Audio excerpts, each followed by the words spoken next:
Yeah, we're just working out the format of the interview. I mean, it's very simple. You start on the host, and then we go to the guest. And I just want to work out the timing. The takeoff and landing are the hardest part. Once you're into it, it doesn't matter. Let's just get rolling because time is money, and my attention span is limited. They're not listening to me at all. These photos aren't going to edit themselves. No. So. Ready? Yeah. No pressure, but I want to do it. Now we got too much talking room. Sorry, I didn't. You were right. You were right to begin with. Rich, can you fix this camera real quick? See, she's got too much talk. I need to have monitors on the wall so I can see, as I'm looking at the guest, I can see the clock and the timer and everything needs to be moved down. I keep forgetting that it needs to happen.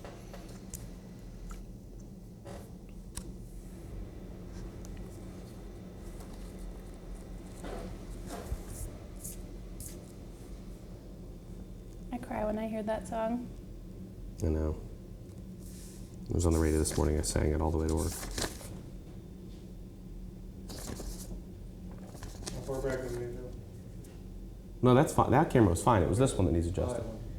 Yeah, just pan right just a tiny bit. Look at me a second. No, Colin, go back to Jessica's camera. Right there. That's too much. Back a bit, just a little bit, Rich. Right there, perfect. That's it. Okay, let's roll. Okay, sorry, I'm being obnoxious. That will never happen again. Yeah. Yes, I'm hilarious. We need to fix these backlights.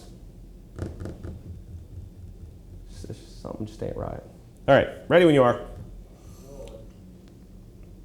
Hello, everyone, and welcome to Akron Buzz as we continue our Focus on Entrepreneurs segment. Today, our guest, Jessica Yanish, and her photography business, The Peeping Lens. Thank you for being with us on the show today, and tell us, how did you get the idea for a photography business that you would go with the couple on their honeymoon?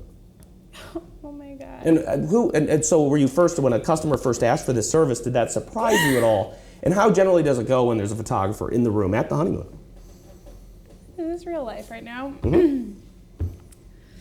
Well, you know, I've always been interested in those things. So when I was asked that question, I was very excited. And there's got to be a premium that somebody would pay to have you travel along, or do you do it for the fun of being on the cruise ship or in the nudist resorts, or how does that go? I pay them to let me be there. For the privilege. So, I see. Yeah. And so your interest in photography first started, how old were you? Tell me how you first got into it. It's probably about 12 years old, my angsty years. So.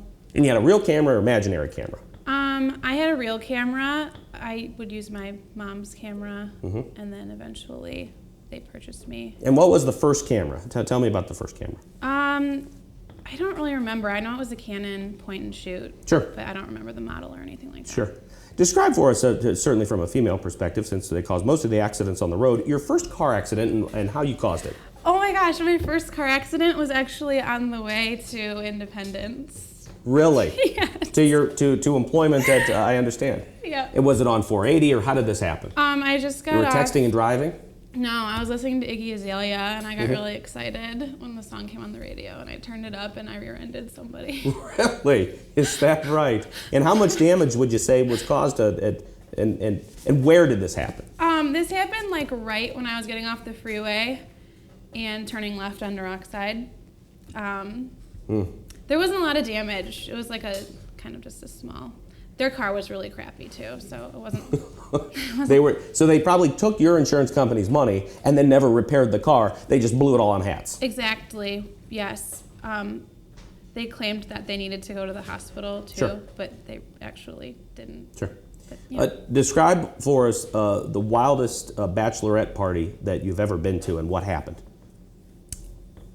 I've never been to a bachelorette party. Okay, she's never. All right, she's never. Yeah, not even in a professional capacity. This year, there's going to be a lot of crazy ones, so I'm pretty excited. I'm planning one, which I feel bad for the bride because. You're gonna just go to town. Yep. Wow. What do girls do at a bachelorette party? I mean, what happens? I mean, does it still do this thing where the Chippendale stripper dude shows up at the door and dances a little jig and does it in these scantily clad clothing and then he runs out the door? How does this go? I'm not really sure. So I was told that I wasn't allowed to do How any. are you qualified to plan one if you're not really sure? I don't know. See, I don't know why she trusts me in doing Yeah, it. this sounds like it could be a disaster So- or the best one ever. Maybe. That I could mean, be. my plan is usually to just wing it and see where the night goes. So. If you had to pick somebody that we all know to be the stripper at this bachelorette party, who would you pick?